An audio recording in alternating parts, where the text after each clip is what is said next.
Happy 2022 NFL Draft Eve to all the 12s out there. We've got less than 24 hours until the start of the first round in Las Vegas. My host, Rob Rang, going to be dishing out his final 7-round mock draft through Seahawks.com. And I'm going to put on my Mel Kiper hat and grade all of his picks on our latest installment of Locked On Seahawks. You are Locked On Seahawks, your daily Seattle Seahawks podcast. Part of the Locked On Podcast Network, your team every day.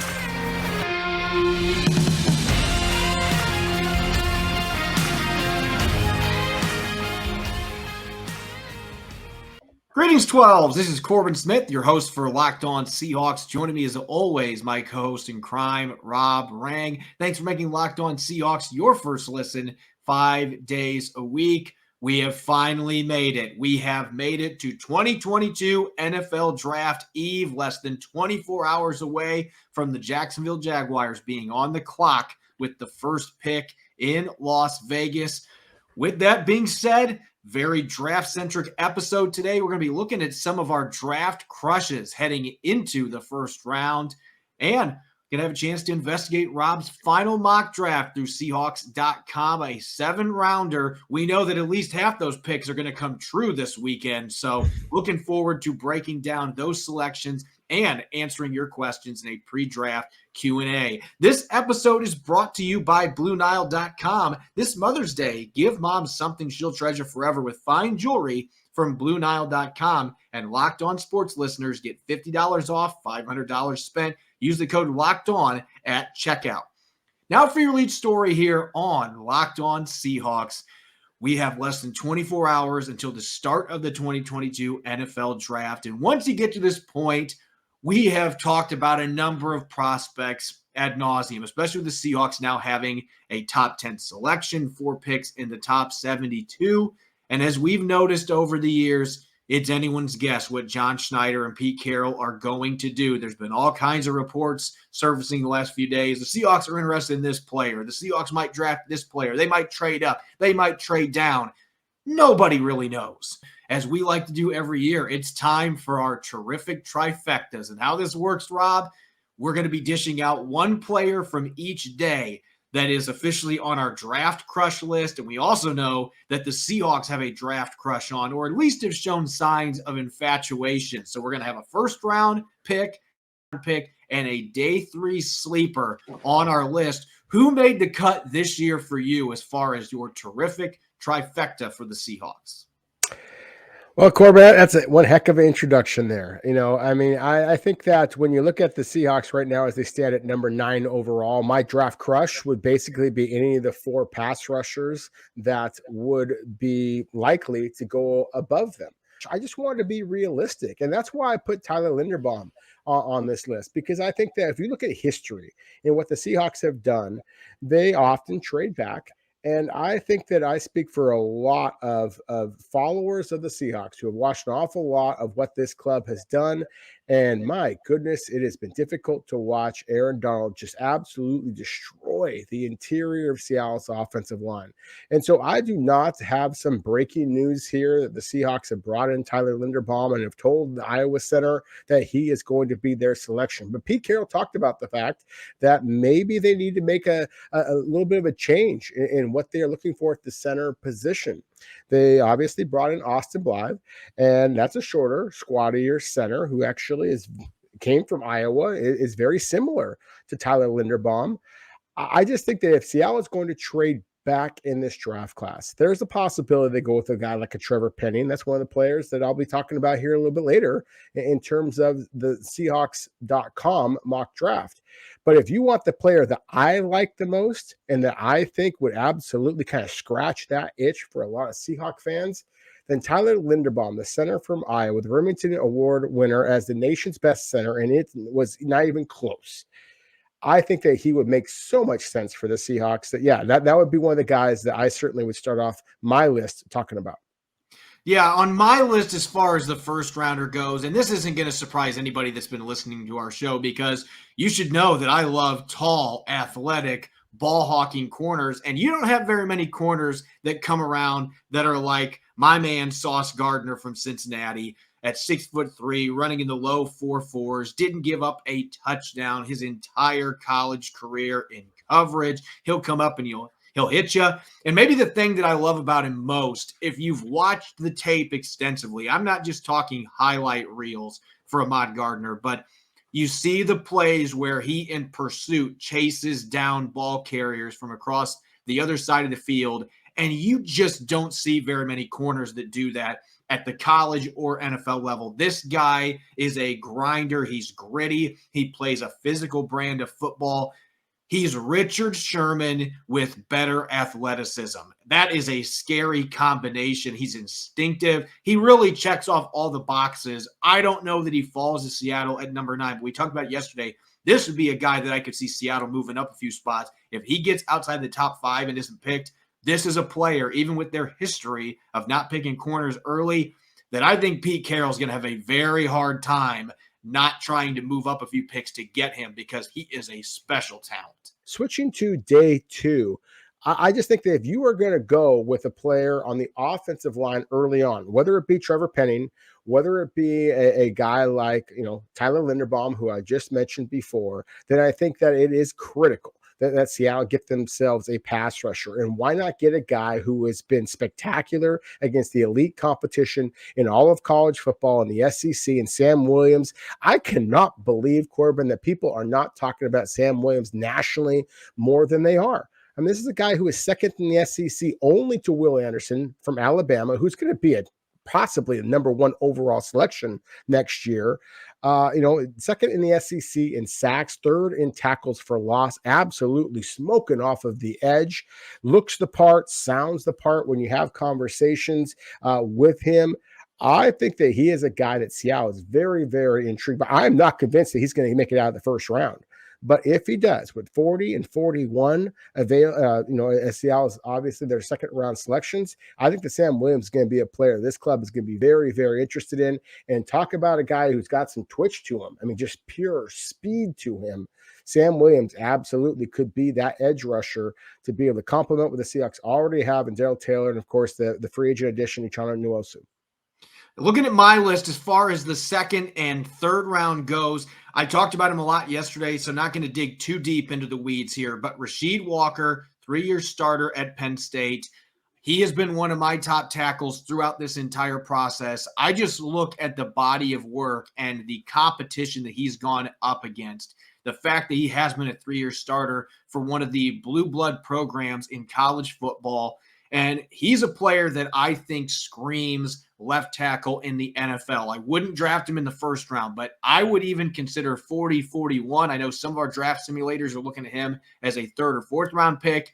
I view him higher on my board than that. I think he plays with some nastiness. He's a better run blocker than advertised. And I think if he can get some of his technique stuff fixed at the NFL level, can be a very sound pass protector. I think he's got decent athletic traits as well. And on day 3, D'Angelo Malone from Western Kentucky, maybe not a guy that I've had a chance to talk about as much in this pre-draft process because there are so many good pass rushers, but he's a little undersized, 243 pounds, but man, he plays like his hair is on fire coming off the edge, and so much fun to watch. One of the best sack artists in the country the last couple of years. He fits that 3-4 defense as an overhanging hybrid linebacker. He can drop back occasionally in coverage, but he's kind of erratic with his pass rush, and I think he's going to have to clean that up a little bit at the next level to be effective. But at the same time, that's part of what makes him so good, is that he's unpredictable at times what he's going to do, and it keeps tackles off balance, and he's really good at flattening out his pass rush and getting after the quarterback. This guy would be a lot of fun to put with Darrell Taylor and Uchenna Nwosu. I don't know if he gets to 109, but if you can get him in the 4th round, that screams steal. It does scream steal. And I love that you mentioned off balance, because that's exactly what his speed and power does to offensive tackles. We saw flashes of that at the Senior Bowl, and an ultra productive pass rusher. So yes, I certainly agree. If D'Angelo Malone is available to Seattle or to anybody in the 4th round, we're talking about a steal player. I think another guy that I would mention real quick is Arizona State cornerback Chase Lucas.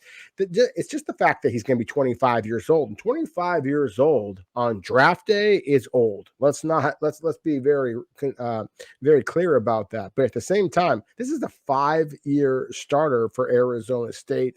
As a former 4-star recruit, again, it's the age is the biggest reason why I do think that he is going to be available on day 3. But I see a guy who is going to be able to come in and compete immediately for playing time. And he also has the grit, the speed to be able to contribute on special teams as well.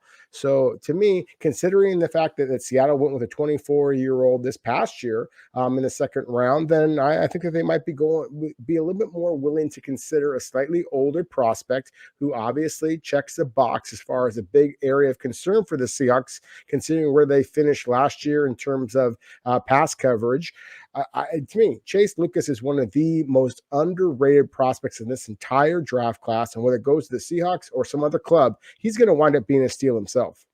Yeah, I think on day 3, it makes a lot of sense, especially with a player that age. Seattle's drafted a few 24-year-olds in the first couple rounds, so they don't seem to worry about age as much as some other teams. Maybe that's been part of the problem with their draft process. But I have a feeling we will be talking about a few of these guys again here in a few moments, because you're going to unveil your final 7-round mock draft that was on Seahawks.com. I'm going to put on my draft evaluator hat and grade out some of your picks coming up here in a moment. This episode is brought to you by Blue Nile, with Mother's Day coming up right around the corner. Whether she prefers a statement piece or everyday subtle elegance, BlueNile.com has fine jewelry options for every mom. Shop high-quality classic diamond earrings, elegant tennis bracelets, or gemstone pendant necklaces. Blue Nile has jewelry experts on hand 24/7 that are available via phone or chat to help you find a memorable gift that fits into every budget. This Mother's Day, give mom something she'll treasure forever with fine jewelry from BlueNile.com. And Locked On Sports listeners get $50 off $500 spent. This podcast exclusive is only good through Mother's Day. Use the code Locked On. That's Locked On. Plus, every order is insured, ships free, and arrives in discreet packaging that won't give away what's inside. Shop stress-free and find your forever piece. Go to BlueNile.com today. You're listening to the Locked On Seahawks podcast, Wednesday edition. I'm your host, Corbin Smith. Joining me as always, Rob Rang. Thanks for making Locked On Seahawks your first listen 5 days a week. Coming up tomorrow, first time ever, Locked On is hosting live coverage of the 2022 NFL Draft from their studios in Dallas. They've got pick-by-pick analysis from our local team of experts and draft gurus. Tune in all 3 days as our draft team guides you through every pick and every trade in real time. It all starts tomorrow, Thursday, April 28th at 7 p.m. Eastern, 4 p.m. Pacific time. Available on the Locked On NFL YouTube channel and on the Odyssey app. All right, it's time for the final mock draft. We are less than 24 hours away from the real deal in Las Vegas tomorrow. Jaguars will be on the clock. The Seahawks have the number 9 selection. And Rob, you being the draft guru that you are, it is time for you to reveal your final 7-round mock draft. And again, I mentioned this earlier. If there's any less than 4 of these guys picked by the Seahawks, this draft is a failure. You've got to hit this one out of the park. So who did you pick, Rob? Well, I appreciate that introduction. No pressure there, buddy. I mean, I think that if the Seahawks stay at number 9 overall, and if those 8 elite prospects are off the board, as again I anticipate, the 4 pass rushers, the 2 offensive tackles, the 2 cornerbacks that we have talked about ad nauseum, then a guy who really kind of checks a lot of Seahawk boxes would be Trevor Penning, the offensive tackle from Northern Iowa. I mean, this is a guy who is 6'7", 330 pounds. He is in the 99th percentile in terms of athletic traits from the Spark athletic testing that Pete Carroll has been a subscriber to, going all the way back to his USC days, Corbin. And so I recognize the fact that Seattle has not gone with small school players in the past. But when you have a guy who checks every other box and then goes to the Senior Bowl, and he wasn't dominant there, but he was pretty darn good. You wouldn't necessarily know that if all you did is watch a couple of clips in terms of, there were some guys that beat him. But if you watched every snap the way that I did and saw the way that John Schneider and Steve Hutchinson both were kind of oohing and ahhing with what he was able to do, then I think that this makes some sense for the Seahawks if they stay at number 9 overall, or if they drop back 3 or 4 spots, which again, I think would make a lot of sense for Seattle if they're able to do that and still be able to get a player that, again, checks a lot of boxes for them. And this won't surprise our listeners. I think that Trevor Penning could be a very good NFL tackle. But I think that this is one of those picks that is truly a projection, and that always has a lot of boom or bust potential. And I think if it's at number 9, I probably have to give this one a B- just because I feel like you're reaching for a guy that has a lot of undeveloped traits. Could he end up being well worth that selection? Absolutely. Now, if you drop down 3 or 4 spots, or even more than that, if you go to like 15 or 16, I'm probably looking at a B+, even an A- there, just because there's a gap there as far as the type of players you're going to get. But if there's some other guys that are more blue chip, pro ready, this guy obviously has all the traits, but that scares me that early in the draft. And you and I have talked about this. The Seahawks could be put in a corner where they have to make a selection like that too. And that's what makes this process difficult. Now, pick 40 and pick 41, you didn't make any trades in this final mock draft. Who did you go with in the second round and why? Well, I mentioned in our previous segment about Sam Williams, so I won't, kind of explain too much here, but just incredibly productive, incredibly athletic, still a guy who I think has some untapped potential because he's not the most instinctive edge rusher, in this draft class. And that's one of the reasons why he might be available this late. But in terms of a guy who, again, checks an awful lot of Seahawk boxes, Sam Williams, I think, would make an awful lot of sense to Seattle at number 40 overall. And then quickly switching over, because we have not talked about off-ball linebackers that much. Leo Chenal from Wisconsin is a guy that is just a difference maker. 6'3", 250 pounds, very physical, very athletic, running in the low 4.5s, ultra productive this past season. I love the physicality. I love the fit in a 3-4 defense. We've talked about some of the smaller linebackers, Corbin. I think as Seattle kind of transitions a little bit more to a 3-4 scheme, you got to have linebackers that have the bulk to be able to take on would-be blockers, shed, and make plays in the hole. And that's what I love the most about Chenal here is that his ability to make plays in the hole. And for tackles for loss, something that Bobby Wagner, frankly, did not do the last couple of years. Jordan Brooks did a spectacular job of that, justifying Seattle's selection of an off-ball linebacker in the first round a couple of years ago, obviously. That's the thing, is I know some clubs that have first-round grades on Chenal, and I can understand why when you watch the tape, because this guy is a baller. I'll admit, I haven't had a chance to watch a lot of Chenal's film. He's one of the linebackers that I haven't had a chance to watch very much. And there's so many good ones in this class, and there's only so much time.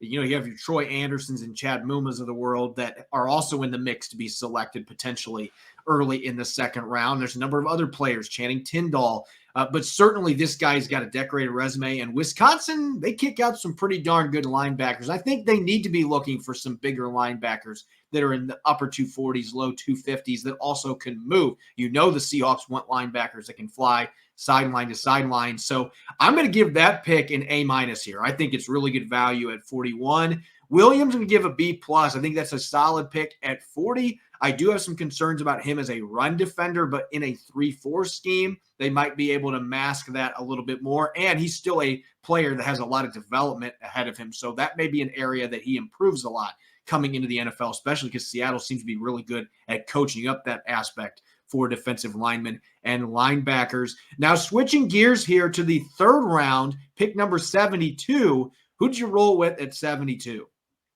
Well, we talked about this in my draft crushes before. I mentioned Tyler Linderbaum. I really think that center needs to be a priority for the Seahawks. Luke Fortner from Kentucky is a guy that makes an awful lot of sense. Now, he is not as athletic as Tyler Linderbaum.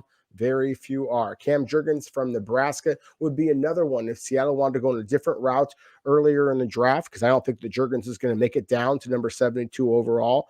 But Fortner is a guy who is physical. He has positional versatility.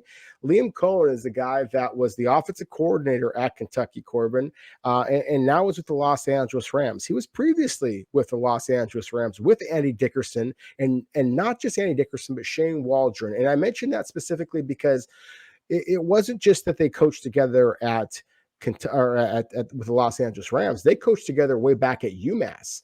And so there is a connection there with Kentucky's former offensive coordinator and now obviously Seattle's offensive coordinator. And I just think that this is a guy in Fortner who has the size, has the physicality, has the experience in a very similar system as to what Shane Waldron is bringing to Seattle. To me, this is the kind of plug and play kind of guy that would make an awful lot of sense here when we start talking about day 4 or day 3 selections in the fourth round, in the third round, number 72 overall. There's a lot of things that kind of connect the dots with Luke Fortner to the Seahawks. So to me, it was just too easy of a connection. That's why I went with Luke Fortner at number 72. And quickly, Dameon Pierce, the running back from Florida, he just screams Seahawk. Anybody who watches any of his highlight tapes, that's all you have to watch is his highlight tapes to kind of say this is a kind of Seahawk kind of back. And the more you watch, the more you like him, the more he seems to scream Seahawk, just in terms of his physicality. So to me, these are two of the guys that actually kind of considered as being that Seahawk crush kind of guys that we mentioned before in the first segment, just because of the way they play Seahawk caliber football and the connections you can make to Seattle. Yeah, obviously, I'm going to love the Dameon Pierce pick at 109 because that has been kind of the sweet spot on mock draft simulators. I don't think he lasts that long, though. I believe that Dameon Pierce is going to be one of those backs that shoots up the board and goes earlier than expected. This might actually be one in real life. Seattle can get both these guys, but it's flipped. Fortner might be the one that's available at 109. And I like the pick at 72 for Fortner because this is not a deep center class. And I do think with his experience that it makes a lot of sense. I'm going to give this one a solid A-. I'm giving an A on Dameon Pierce at 109 because, again, I think he might be the most underrated running back in this class. And you can maybe make an argument he's the best. And maybe that's why Florida now has a new head coach, because those are the kind of personnel decisions that were being made by Dan Mullen that were not working. They were trying to play 4 different running backs, and it just didn't. This guy should have been the feature back. He can do everything, and he fits all the mold that Seattle's looking for size-wise. So I'm giving that one a solid A at 109. If they can get him then, outstanding value. As far as the rest of your picks, you got 2 5th-rounders and a 7th-rounder. Who'd you pick, and which one of those 3 do you think would be the most intriguing addition for the Seahawks? Yeah, just anticipating that this was going to be a little bit longer segment because talking about 8 different players. Then, the very first one at 145 overall is the cornerback Chase Lucas from Arizona State. I already kind of talked about him a little bit earlier. So let's focus in on Juanyeh Thomas, the safety from Georgia Tech. Corbin, he's a guy that just in terms of his size, Georgia Tech listed him at 6'4", 220. And so when I first heard that, I thought, well, is he going to be Cam Chancellor? And I watched the tape, and he has the type of athletic ability that kind of reminds you a little bit of Cam Chancellor. He can be that big physical hitter. Now, he's not Cam Chancellor. I mean, come on. There's nobody who is Cam Chancellor except Cam Chancellor. But Juanyeh Thomas is a guy that does have physicality, does have range, went to the East-West Shrine Bowl and just balled out there, and is absolutely a stud when it comes to special teams. And that is something that I think the Seahawks are going to prioritize if they're going to go with the safety. And they've done a lot of homework on the safeties this year. Kind of surprised me how much homework that they've done on the safeties this year. So to me, this is a guy that without investing too much in the position, because of course you have 2 of the superstars in Quandre Diggs and Jamal Adams, obviously. But why not bring a guy that has a little bit of experience playing at the high level, it can play in the special teams as well, and then has that upside that you can project as a starter. So to me, this is another one that I really kind of like the way that the kind of stars align a little bit with Juanyeh Thomas, the Seahawks, number 153 overall. And then finally, the quarterback, E.J. Perry from Brown. We've talked about him a little bit. He's one of my diamond in the rough guys. I mentioned the East-West Shrine Bowl there specifically with Juanyeh Thomas. E.J. Perry was the East-West Shrine game, or East-West Shrine Bowl, MVP as a guy that has some dual threat ability. I know there's a lot of Seahawks fans out there going to be angry. They want the Seahawks to take a quarterback earlier, and maybe that's going to happen. But at the same time, if they don't, it might be because they are viewing a late round kind of guy like Perry or the 2023 draft class as a better possibility to get better at the quarterback position and give Drew Lock and Geno Smith and perhaps Jacob Eason a little bit more of an opportunity to compete for that starting role. Yeah, and I think Perry's probably my favorite sleeper pick of those three just because I view him as probably a mid-fifth round selection. He's in that next tier of guys after the top five, and coming from an FCS school, obviously a big leap going to the NFL, but 4.65 40 has got throwing talent as well. So he would be a player that would be intriguing to bring in and try to develop. And that would signal that Geno Smith or Drew Lock's going to be the guy. Or maybe that means we're going to still trade for Baker Mayfield too. There are a lot of options there still at the quarterback position. Thomas and special teams, you're going to lose Ryan Neal potentially next year. Marquise Blair is going to be a free agent. So even though depth's not a concern now, bring in a guy that can contribute on special teams and can potentially be a backup for Jamal Adams next season makes some sense late on day 3. So I think all these picks are really good. I like the Lucas one as well. I'm going to give that one a B+. 25-year-old, doesn't matter when you draft him. The guy is basically halfway through his career already when he gets drafted, but it's still a solid pick for right now in the secondary. And I like the pickups of Thomas and Perry. Give both those B+ for really good value as well. We're going to get to your questions here. We're going to do a pre-draft Q&A here in a moment. This NFL Draft Eve edition of Locked On Seahawks is brought to you by Built Bar. If you're like me and you're struggling to stick with your New Year's resolution here in late April, Built Bar is here to save the day. If you haven't tried Built Bar Puffs, they're fantastic. Amazing flavors, less than 200 calories, less than 5 net carbs, and 17 grams of protein covered in 100% chocolate. It's a protein-infused marshmallow banana cream pie is my personal favorite. I'll eat 2 or 3 of them in one sitting. Built Bar also comes in amazing regular flavors like peanut butter brownie, orange cream, and salted caramel. Again, less than 200 calories, less than 5 net carbs, 17 grams of protein. It's the perfect pre or post-workout snack. Or if you're looking for a snack in the evening that isn't going to destroy your diet, Built Bar gets the job done. Make sure to check out Built.com and use the code LOCK15 to get 15% off your next order. That's Built.com. Use the code LOCK15 to get 15% off your next order. You're listening to the Locked On Seahawks podcast, Wednesday edition. I'm your host, Corbin Smith, joined as always by Rob Rang. Thanks for making Locked On Seahawks your first listen 5 days a week. NFL draft less than 24 hours away from kicking off in Las Vegas. And since we're going to be doing draft covers the next few days, many of you have been asking questions on social media. We decided why not have a pre-draft Q&A. So let's get to it. Our first question here coming from Micah tweets, what do you think of the report Seattle wants Penning and Ritter? Any credence to this information? Rob, I'm going to kick this one to you because could this be a smokescreen or is this actually real intel that might be suggesting what Seattle's planning to do tomorrow? Well, considering that I mocked Trevor Penning to the Seahawks, I think that there absolutely is validity to that. Again, I watched John Schneider and Steve Hutchinson both very much paying attention to the line of scrimmage at the Senior Bowl. I think that Penning checked so many boxes. Obviously, Seattle brought in Desmond Ritter in a top 30 workout and then evaluated him closely at the Combine and the Senior Bowl as well. I think that there absolutely is validity to that thought.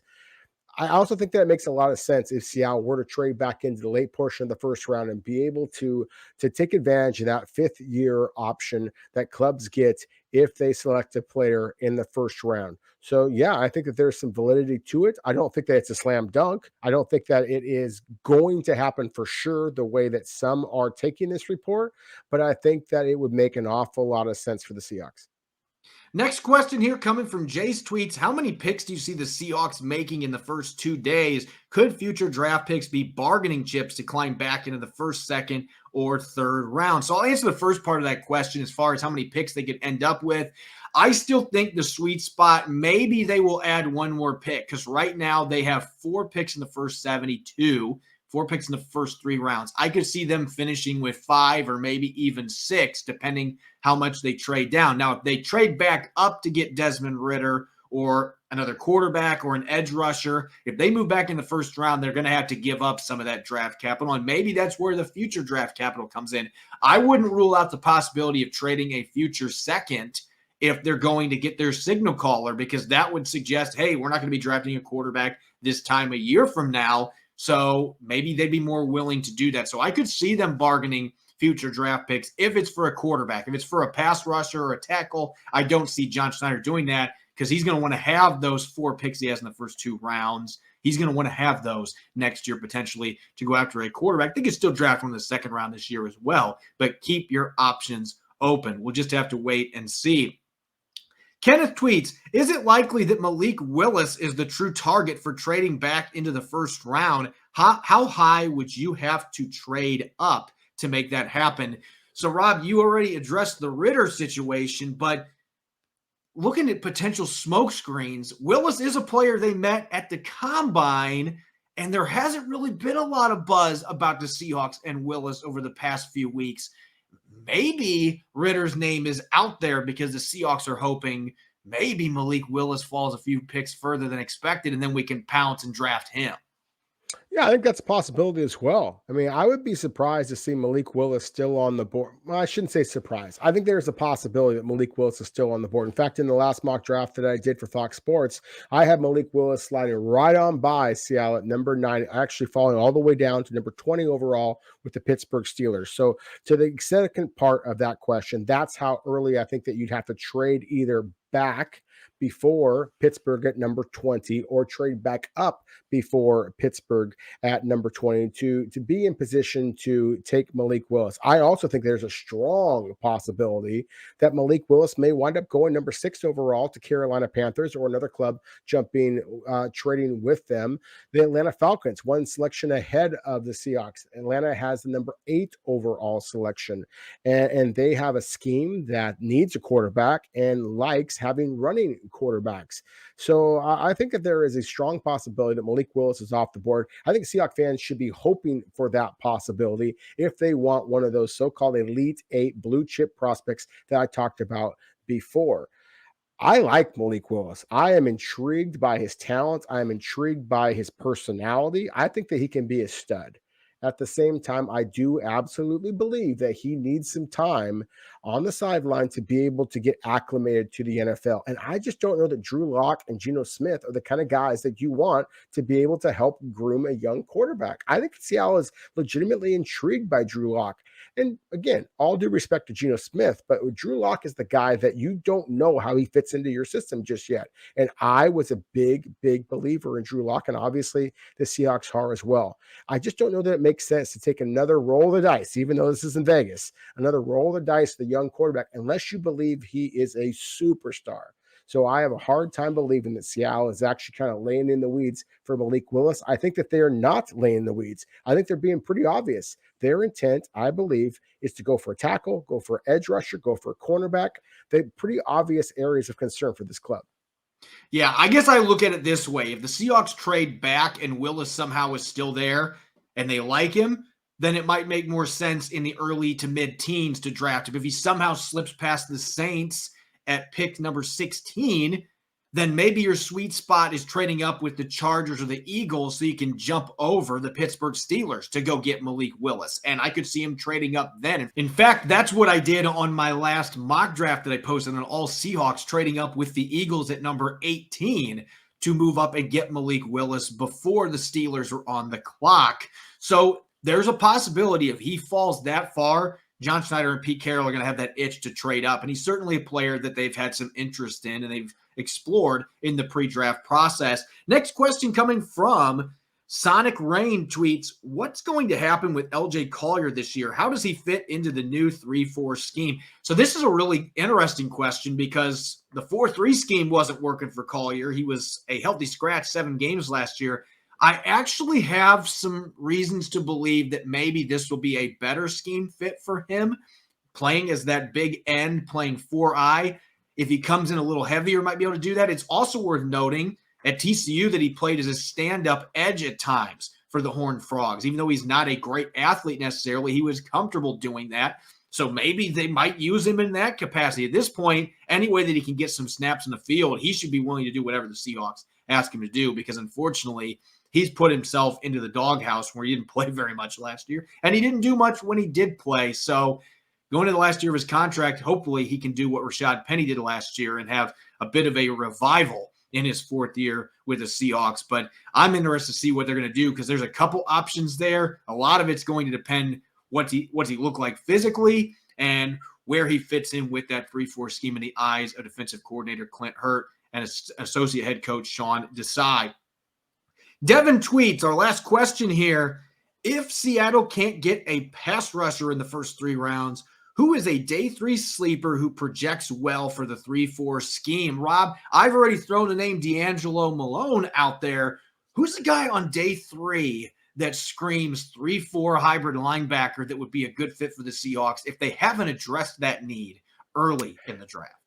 Yeah, Malone would be my favorite of those candidates. Amari Barno from Virginia Tech, who I expect to fall down the board a little bit, maybe not all the way into day 3, considering that he ran in the 4.3s at the combine and certainly turned a lot of heads. But, we talked about him before. I mean, this is a guy who looks more like a safety rather than an edge rusher. I mean, he's just got broad shoulders and a really narrow hips. And so it just doesn't look like the kind of guy that's usually able to add a great deal of weight.